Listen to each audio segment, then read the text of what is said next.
Lección 2 para el 12 de octubre del 2013. El cielo sobre la tierra. La anterior semana estuvimos analizando el santuario celestial. Vimos como citas bíblicas que demostraban que el santuario está en el cielo. La residencia de Dios es el cielo, y allí en el cielo hay un espacio que Él consideró para tener el santuario, y allí en ese santuario está su trono. Estuvimos revisando el fundamento de ese trono de justicia y juicio. Desde ese trono, de ese santuario, que le llamó el Salmo 11, Dios mira sobre la tierra, juzga tanto a los justos como a los malos, prueba a los justos y aborrece a los que aman la violencia. Sus ojos están mirando. Y finalizaba la lección de la anterior semana: el santuario es el punto de salvación. En esta oportunidad vamos a ver el cielo sobre la tierra.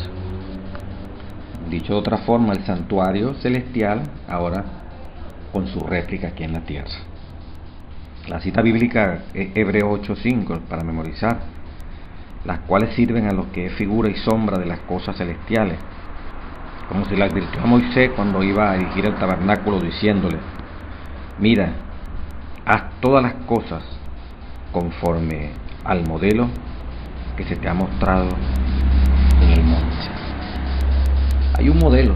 El santuario terrenal tuvo su origen en un modelo que Dios presentó. Bueno, vamos a analizar, esa es la introducción de la lección, algunos detalles. Aunque el santuario celestial es el original donde Dios mismo está ministrando para nosotros, Dios ha revelado verdades acerca de este santuario en diferentes formas aquí sobre la tierra. Como veremos, Dios usó conceptos relacionados con el santuario celestial para revelar verdades. Esta semana estudiaremos algunos de estos conceptos. Vamos a comenzar entonces con la parte del día domingo, para el 6 de octubre. La lección dice: el primer santuario en la tierra. Esta primera parte, el profesor de esta universidad allá de Austria, el profesor que escribe el folleto, cuyo nombre está aquí en la introducción, ¿verdad? Profesor Martín Probitzle. El enfoque que hace, dice: el primer santuario en la tierra. Él trata de ajustar aquí algunos elementos que se encontraban en el Edén relacionados con el santuario. Sin embargo, personalmente uno puede a veces tener su opinión cuando son autores. No es Elena White ni en la Biblia, son teólogos que están dando algunas opiniones. Y cuando no hay un escrito está directamente el escrito por decía para corroborar muchas de estas cosas, la Biblia se puede, como aquí en este caso, personalmente pienso, se está forzando para encontrar características del santuario en el Edén. El hecho de que el santuario tenga algunos símbolos de representaciones de flores no quiere decir que por eso son las flores. Tiene que ver con allá en el Edén que también hay flores, porque en otras partes también se habla de flores. El hecho de que hay palabras que tienen que ver, como por ejemplo finalización, bendición y aprobación, que se encuentran en los primeros pasajes del capítulo 1 y 2, en lo que tiene que ver con el santuario, que también se encuentran allá prácticamente en el Edén. O sea, esto no se puede encontrar en otras partes. Entonces, lo que sí pudiéramos decir era el primer santuario, entendiendo una forma simbólica, en el Edén, en el jardín del Edén, como dice aquí, es llamado el jardín de Dios, Isaías 51:3 y Ezequiel 28:13 y 31:9. Sí, es verdad, el jardín de Dios.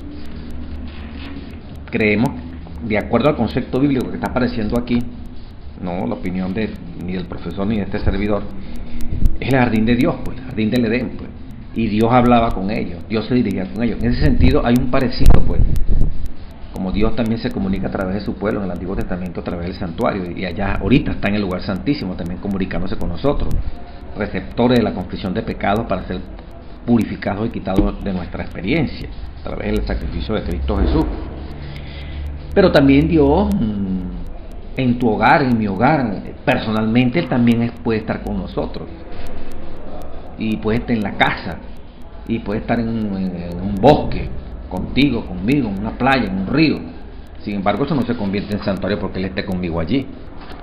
Entonces, es preferible verlo en lo que realmente es el santuario, lo que nos interesa comprender como una verdad fundamental. Por eso el día lunes 7 de octubre dice una copia del modelo. Esto sí es entrarle directamente en la Biblia. Lo demás se presta a muchas interpretaciones. Nosotros como iglesia en este momento histórico no estamos para tantas interpretaciones, más bien aferrarnos a lo que directamente la Biblia y el Espíritu Profecía nos dice. Hay demasiadas cosas que se están inventando que no están sustentadas por la Biblia ni por el Espíritu Profecía, que se están haciendo dentro de la iglesia. Yo lo he dicho en otras lecciones. Que se cuidadoso en esto. Éxodo 25, 9 y 40. Hebreos 8, 5 y 9, 23 y 24. ¿Qué relación existe entre el santuario terrenal y el celestial? ¿Existe alguna relación? Pues en Éxodo 25, 9 dice la palabra de Dios. Dios le dice a Moisés: conforme a todo lo que yo te muestre, el diseño del tabernáculo y el diseño de todos sus utensilios, así haréis. Y en el versículo 40, último versículo del capítulo 25 de Éxodo, dice: mira y hazlo conforme al modelo que te ha sido mostrado en el monte. Indudablemente, ya con esta cita, ¿verdad?, y si le colocamos el Nuevo Testamento, bueno, le damos todavía aún más base. Lo que Moisés hizo aquí en la tierra por instrucción divina no fue creación de él, no fue invento de él, no fue arquitectura de él, no fue diseño de él.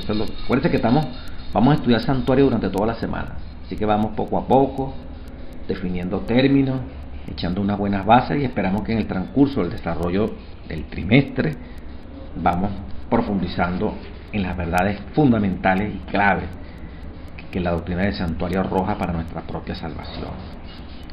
Entonces, dice, la Escritura enseña ciertamente que Moisés no inventó el tabernáculo, dice el folleto, sino que lo construyó de acuerdo con las instrucciones divinas que había recibido en el monte.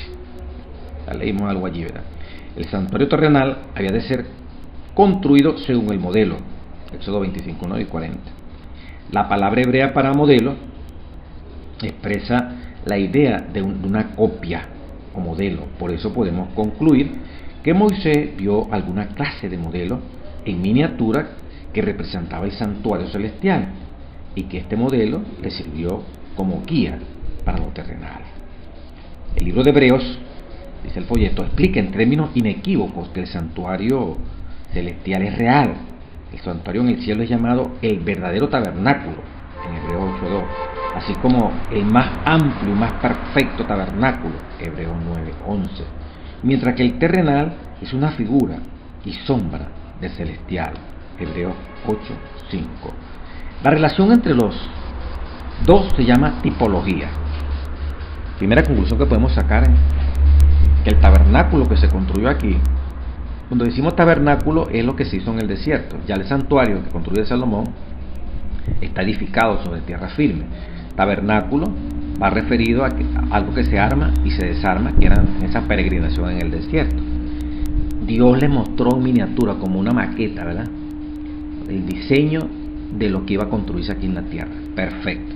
Entonces aquí hay una palabra que se utiliza mucho en teología, esto de tipología. Dice, la tipología es una prefiguración divinamente designada y profética que involucra dos realidades históricas correspondientes, llamadas tipo, lo que es original, y el antitipo, la copia de ese original. Como esta correspondencia va del tipo, del original, al antitipo, la copia, podemos ver en Hebreos que el modelo celestial que Moisés había visto es designado como tipo, el original, o modelo, Hebreos 8:5, y el santuario terrenal como el antitipo, Hebreos 9:24, es la copia. Esta verdad presenta más evidencia de que el celestial existía antes del terrenal, Como adventistas del séptimo día tenemos una base bíblica sólida cuando enfatizamos la realidad física del santuario celestial. En la otra lección, si ustedes me pudieron escuchar, leímos algunas citas. Apocalipsis tiene varias citas que confirman ese santuario celestial, decisiones ya de las plagas, decisiones ya de que Cristo venga a esta tierra, salen de allí, el santuario celestial, específicamente el lugar santísimo. Entonces, cuando lo oímos decir tipo, antitipo, aplicado al santuario, el tipo tipo va referido al original. Cuando dice una relación tipológica, es que van a hablar de un original y de una copia. Lo que es original se llama ¿cómo? Tipo, y lo que es la copia se llama antitipo. Hablando del santuario, el santuario celestial, que es el original, se llama ¿cómo? Correcto, tipo. Y el santuario terrenal que se hizo aquí, copiándose del modelo celestial, se llama antitipo.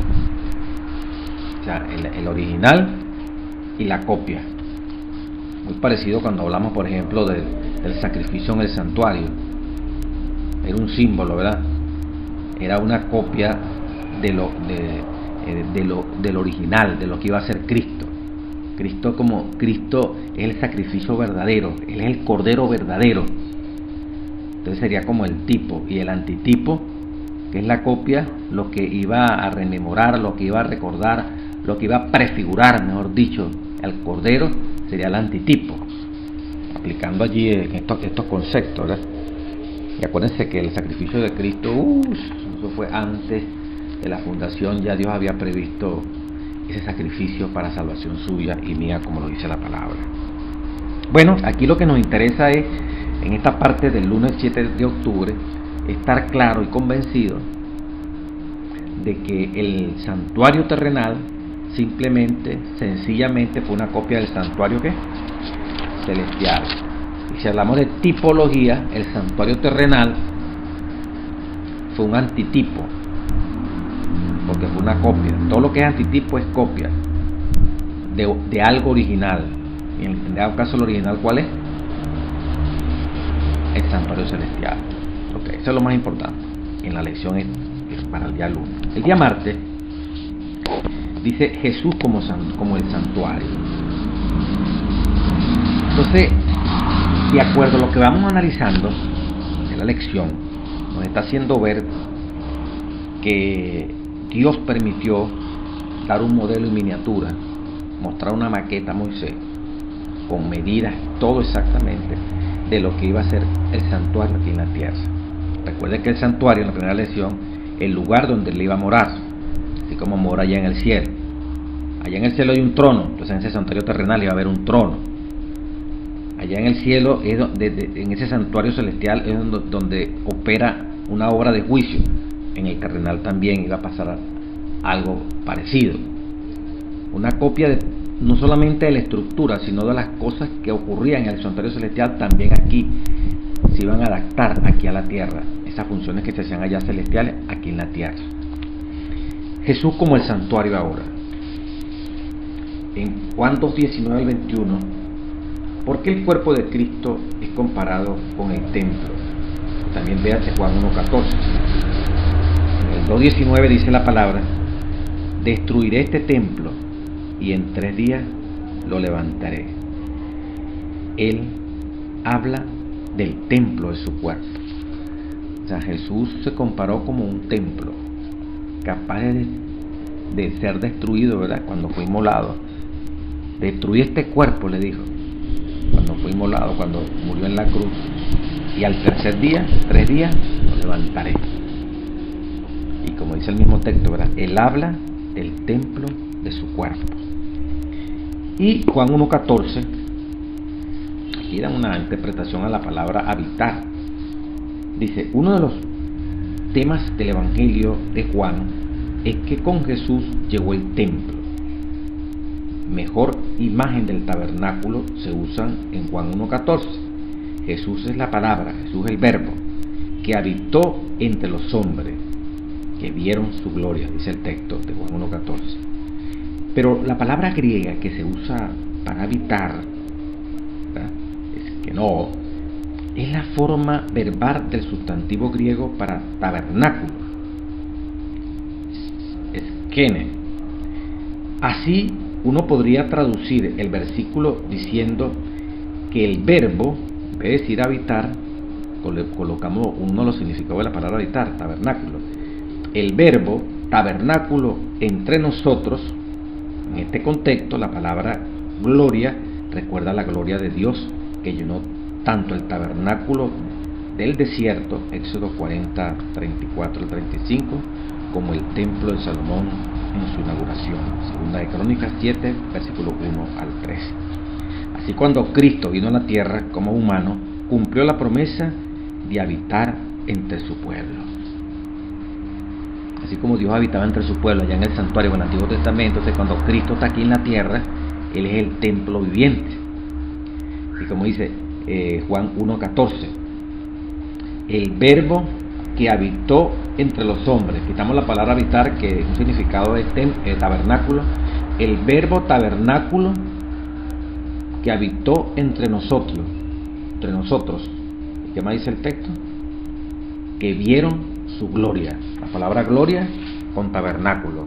Entonces el autor escribe allí, ¿verdad?, esa gloria que iluminó el templo, el tabernáculo, y luego la edificación del templo por Salomón. Ahora Cristo, esas dos cosas estaban en Él como un tabernáculo, como un templo, y lleno de gloria, como las características tanto del tabernáculo como la del santuario ya cuando lo construye Salomón. Maravilloso, ¿verdad? La aplicación. Dice, además, cuando Jesús dijo que Él era el pan de vida, la luz del mundo, podría haber estado señalando más allá del maná sobre la mesa, el pan de la presencia y el candelabro, objeto del santuario terrenal. Una referencia específica al santuario es la designación de Jesús como el Cordero de Dios, expiatorio, quien llevará el pecado del mundo. Juan 1:29. Jesús como santuario, o sea, uno encuentra en el santuario, bueno, Jesús por todas partes. La puerta, que era casi como de 10 metros, de 20 codos. Usted lee Juan 10, y Jesús es la puerta, ancha, grande, para que todo el mundo entre. Entró usted allí al atrio del santuario, el lugar no techado del tabernáculo, y se encuentra con el altar de sacrificio. ¿Quién está allí? El Cordero de la expiación. ¿Quién es el Cordero? Cristo Jesús. Sigue avanzando y se encuentra la fuente antes de entrar al tabernáculo. Allí está el agua, que simboliza esa fuente, el agua de vida, el agua con la cual se lavaban los pies del sacerdote y las manos antes de entrar a oficiar, símbolo del bautismo, símbolo del renacer, de la limpieza, para obtener acceso al Rey de Reyes y Señor de Señores. Apenas usted entró al lugar santo, primera parte del santuario, ¿con qué se encuentra? Se encuentra con donde está la mesa de los panes, la proposición. Jesús es el pan de vida. Luego al frente está el candelabro, luz. Jesús es la luz del mundo. Ya la cortina que separa el lugar santo del santísimo, se encuentra usted antes de pasar al lugar santísimo con el altar de incienso. ¿Y qué representa eso allí? Las oraciones, la intercesión allí de Jesús, de los santos, ese olor agradable que sube allí al Padre Celestial. Y al traspasar del lugar santo al santísimo, ahí está Jesús, el intercesor. Entramos al lugar más sagrado, santo de los santos. Entonces nos encontramos con el arca, los 10 mandamientos y la chequina allí, la presencia de Dios. Allí está Jesús hoy, allí en el lugar santísimo, esa intercesión maravillosa. O sea, todo el tabernáculo representa, allí se encuentra Jesucristo. Por eso Él resume el santuario. Por eso es el embrión, el santuario del plan de salvación de Jesús. Allí está Jesús abriendo sus manos como una gran puerta para que entren todos, casi 10 metros para que todo el mundo pueda pasar. Pero primero, antes de pasar, tiene que aceptar el sacrificio expiatorio, luego bautizarse, luego hacer de Jesús su pan, su luz, y ahí está la intercesión de Jesús. Y a la final directamente a la presencia de Dios Padre. Jesús como el santuario. Luego viene el día miércoles, la iglesia como santuario. Aquí el autor da por sentado el concepto de iglesia. Sin embargo, nosotros vamos a definirlo aquí en uno de las tantas connotaciones que tiene el término iglesia. En Hechos de los Apóstoles, capítulo 20, palabra de Dios, versículo 28. Vamos a deducirlo aquí directamente de la Sagrada Escritura para poder explicar entonces por qué el contenido de esta lección se refiere a iglesia como nosotros, como seres humanos. 20:28 dice: Hechos de los Apóstoles, por tanto, mirad por vosotros y por todo el rebaño en que el Espíritu Santo os ha puesto por obispo, dice el apóstol Pablo, para apacentar la iglesia del Señor. ¿A quién van a apacentar? ¿A quién van a cuidar? A la iglesia del Señor, no a las paredes, no al techo, a la iglesia del Señor, que puede ser. Apacentar tiene que ser seres humanos. No se va a apacentar una pared, un piso, unas bancas. Se dice, como obispo, para apacentar la iglesia del Señor, la cual Él ganó con su propia sangre. Cristo ganó con su propia sangre a la iglesia.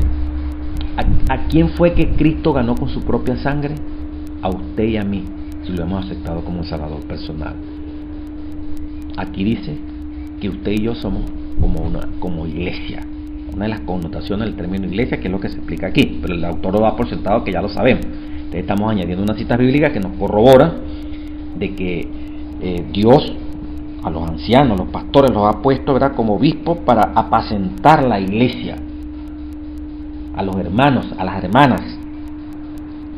Iglesia que ganó con su propia sangre Cristo Jesús. La iglesia del Señor, los hermanos, sus hijos, Él los compró con su propia sangre, no a las paredes ni a las bancas, se entiende como iglesia. En este contexto, a los seres humanos. También una congregación también se le llama iglesia, pero aquí en la individualidad.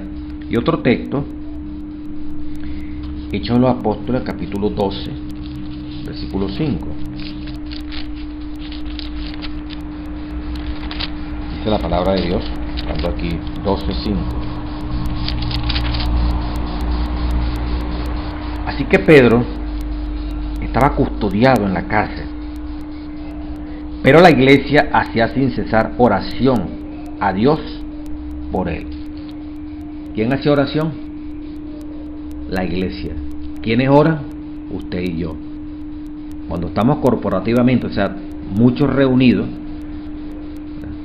cada uno junto, se nos denomina, esta es la iglesia de Dios. Pero individualmente también somos ¿qué? Iglesia. La iglesia oraba por Pedro mientras estaba preso. Ahora sí podemos decir la iglesia como santuario. En este contexto de iglesia,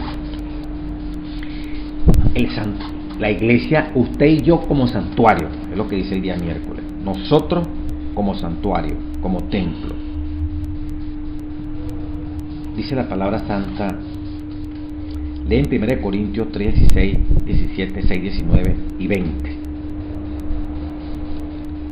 Dice, antes de leer los versículos, el folleto dice: después de la ascensión de Cristo al cielo y su investidura como sumo sacerdote en el santuario allí, el templo que estaba sobre la tierra ya no tenía ningún propósito real en el plan de salvación. Mateo 27, 50, 51. Sin embargo, Dios todavía procura morar entre su pueblo en la tierra, lo que ahora es posible por medio del Espíritu Santo. Los apóstoles usaron las imágenes del templo para transmitir esta verdad. Bueno, en 1 Corintios 3, 16 y 17 dice: somos templo de Dios, somos santuario de Dios, y el Espíritu Santo mora en nosotros. Si alguno destruye el templo de Dios, Dios le destruirá a él, porque el templo de Dios, nosotros, ¿verdad?, santo es.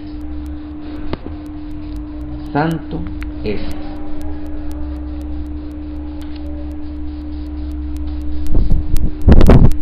¿O ignoráis que vuestro cuerpo es templo del Espíritu Santo? en el 6, 19 y 20. O sea, aquí estamos claros perfectamente, ¿verdad? Usted y yo somos templos vivientes, santuarios de Dios, donde va a habitar el Espíritu Santo. Dios hizo el santuario celestial, hizo una copia, se construyó aquí un santuario celestial. Primero un tabernáculo, después el santuario que Salomón ya con base firme lo coloca aquí en la tierra. Luego, dice la lección, cuando aparece Jesucristo en la tierra, Jesucristo resume lo que es. Jesús es un templo, es un santuario. Dice, y el Verbo habitó entre nosotros y vimos su gloria. Estoy haciendo un repaso. Habitar, una connotación de esa palabra es tabernáculo. Y el verbo tabernáculo entre nosotros y vimos su gloria. Igual como el tabernáculo que se llenó de gloria, el santuario que construyó Salomón se llenó de gloria. No, Jesús también, como era el tabernáculo, era un santuario, y también vimos su gloria, dice San Juan, palabra bonita allí, ¿verdad? San Juan 1:14. Ahora estamos viendo que también nosotros somos santuarios vivientes. También nosotros tenemos el privilegio que el Espíritu Santo viva en este templo que es tu cuerpo y mi cuerpo. O ignoramos que somos templo del Espíritu Santo, hermano, y que Dios destruirá al que destruye el cuerpo. Este es uno de los fundamentos de la Reforma Pro Salud. Todo lo que tú comes, todo lo que yo como, tiene que ser en función de agradar a Dios, de no contaminar ni destruir este templo, tu templo. No somos seres humanos solamente, no somos que si somos de tal parte, de tal país, de tal ciudad, y somos negros, y somos blancos. Todos los seres humanos, o sea, Dios quiere que seamos templos vivientes, templos donde mora el Espíritu Santo. Más que seres humanos, somos santuarios. Esto es lo que significa esa palabra, cómo nos dignifica, cómo nos da fuerza para valorizarnos, cómo Dios nos valoriza.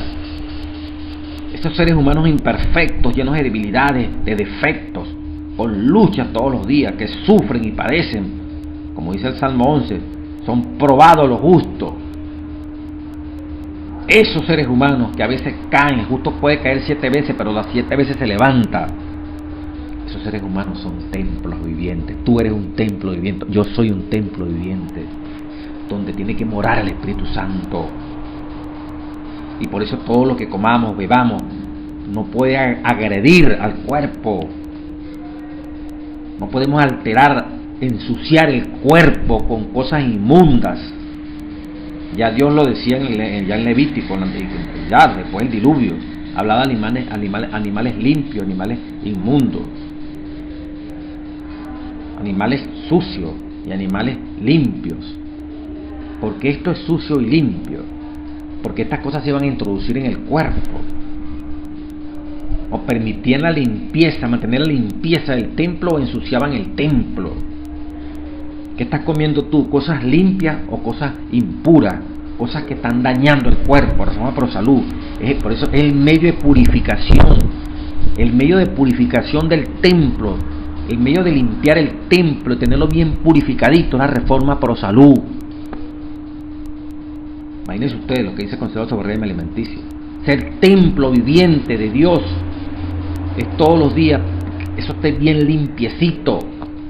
A esta altura, 2013, octubre, que estemos matando animales, comiendo carnes de animales muertos, peces, pollo, carnes de diferentes animales, del ganado, del ovejo, del chivo.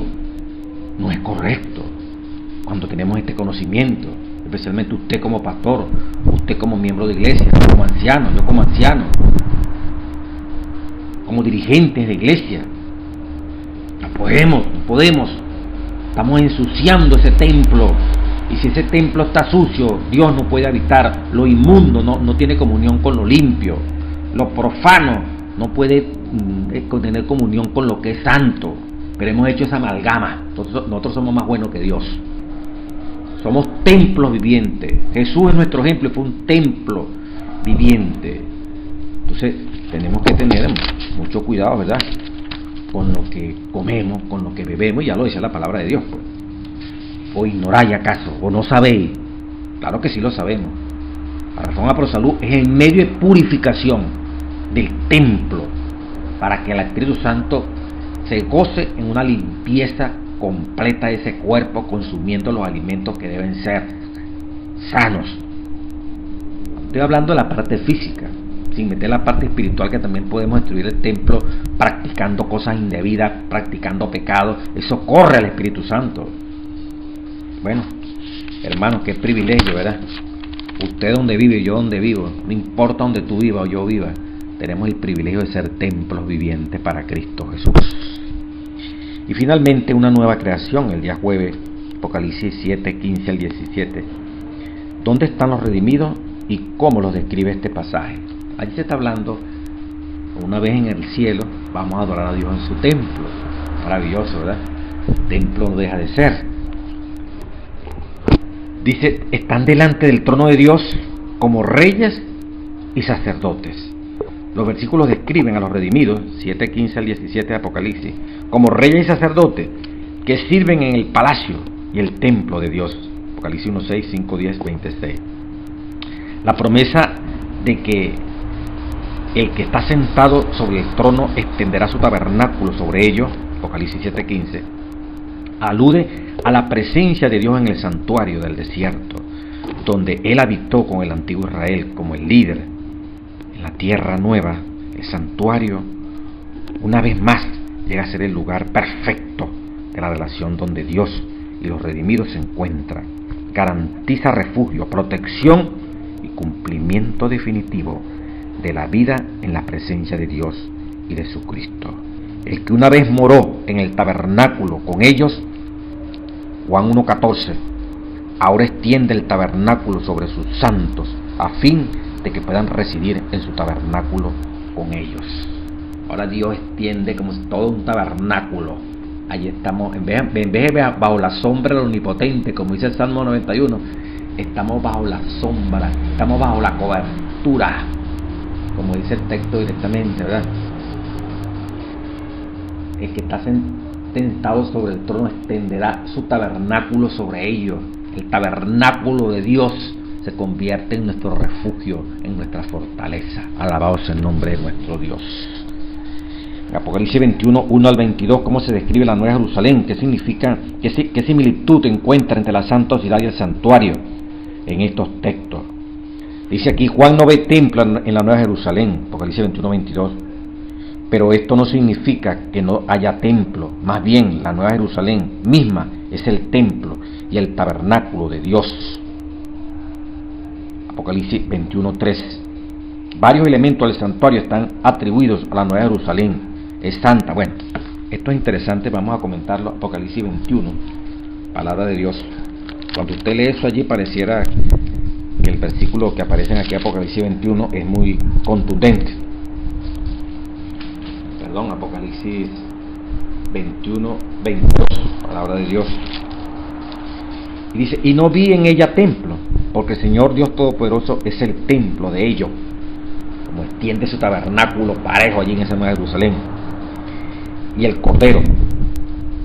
La ciudad no tiene necesidad de sol ni de luna, y va describiendo allí, ¿verdad? Como no hay necesidad de ninguna de estas cosas.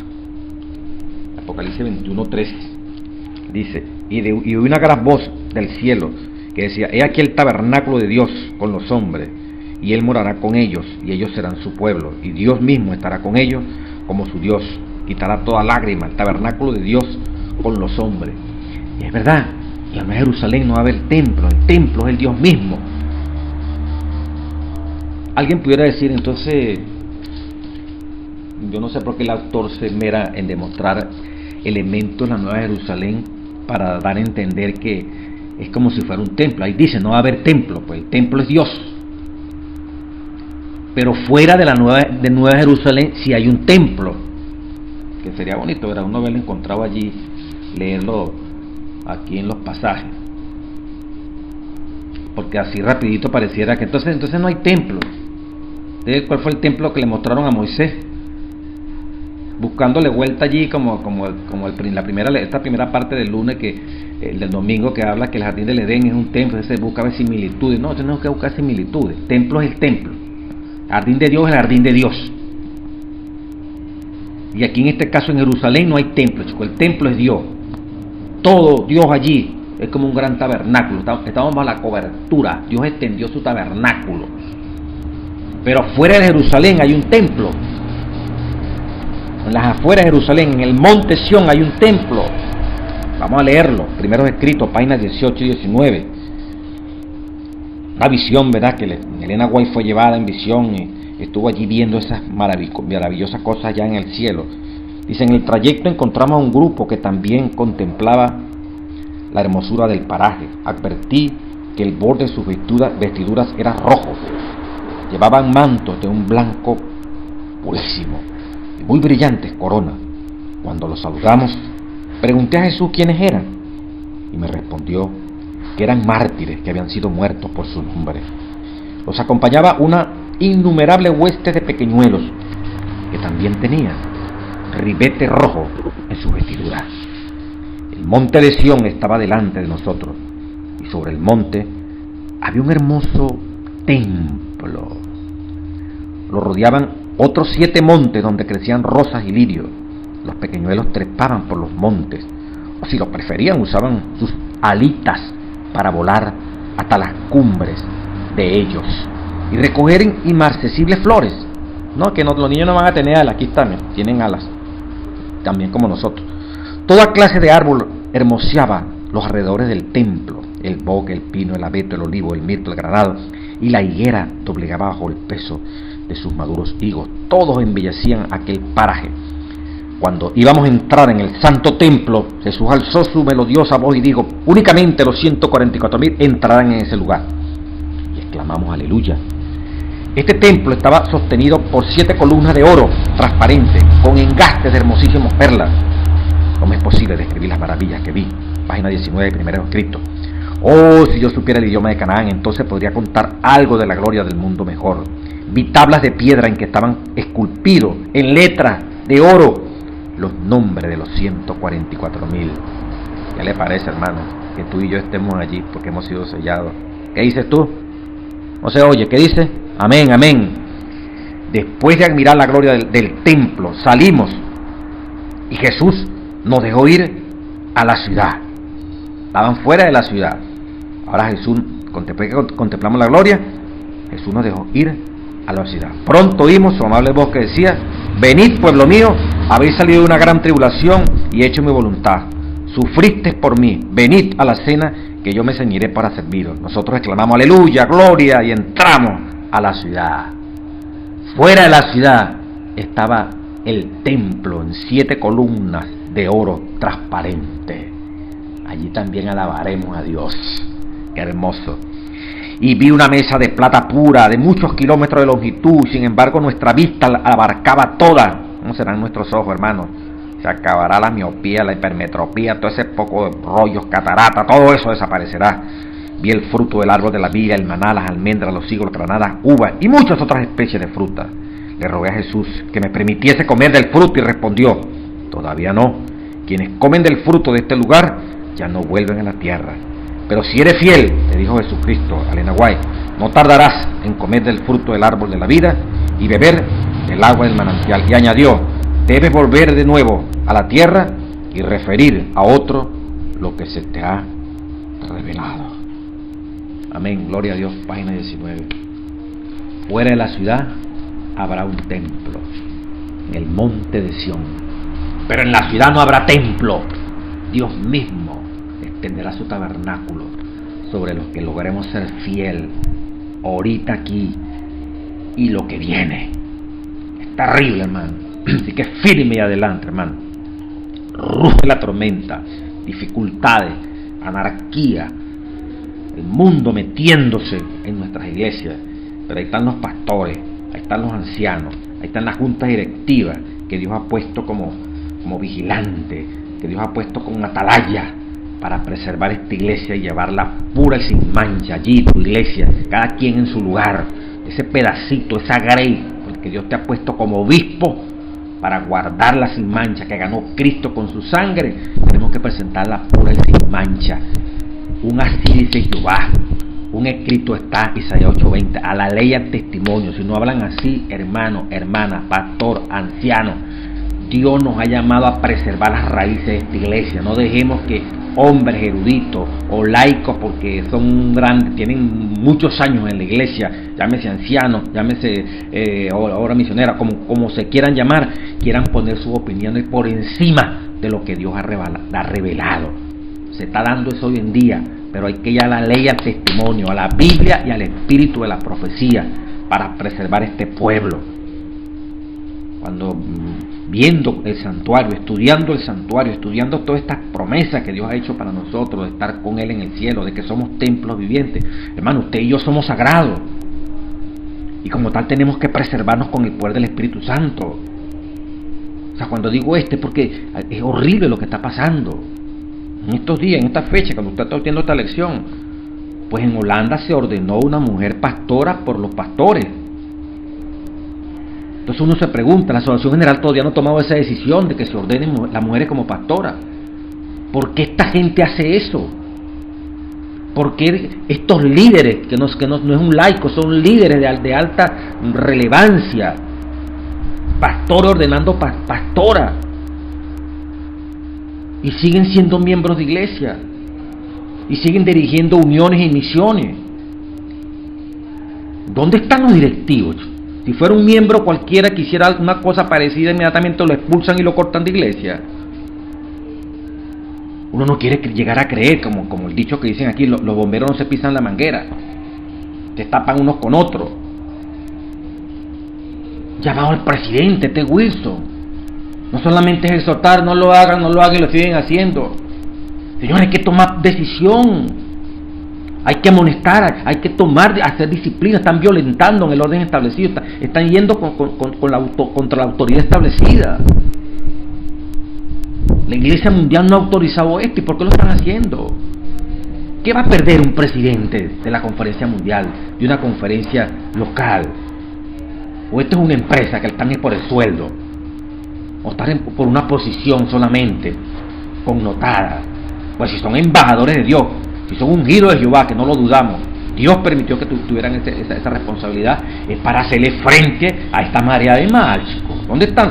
Como dice el patriarca y profeta, ¿dónde están los Natán? ¿Dónde están los Elías? ¿Dónde están los Juan el Bautista, que es el mensaje de nuestra iglesia? Ese tipo de predicación. Pero hay un temor, y mientras más temor se va metiendo la corrupción y toda esta vagabundería dentro de la iglesia, así como una vez de Montfort echó por tierra la doctrina del santuario. Entonces, hermano, ¿en qué estamos nosotros? Por eso que esta doctrina hay que cuidarla, pues estos son fundamentos. Así que demos solo, esta es la verdad y la única verdad, y no hay otra verdad. Esta doctrina que la Iglesia Adventista del Séptimo Día ha predicado, ha enseñado. No es que la aprendimos de boca de un pastor o de un presidente de asociación o de un laico o de un anciano. Estas palabras que esos hombres o mujeres nos dieron tienen plena justificación en la palabra de Dios. Y defendemos en la palabra de Dios, creemos en la palabra de Dios, no en una corporación, no en una asociación, ni una unión, ni un anciano, ni un pastor. Creemos en lo que esa asociación, unión, pastor y anciano dice conforme a Isaías 8:20, a la ley y al testimonio. Si no hablan así, están en oscuridad. Y es lo que está pasando. Oscuridad, están tratando de meterse cada vez con más fuerza dentro de la iglesia. Un llamado a que tenemos que cuidar esto tan sagrado. Somos templos vivientes donde mora el Espíritu Santo. Y por eso tenemos que tener el mismo espíritu de Elías, del profeta Natán cuando amonestó a David, y de San Juan Bautista cuando amonestó a aquel presidente de la República, grosero, adúltero, que violentaba las cosas que no debían violentarse.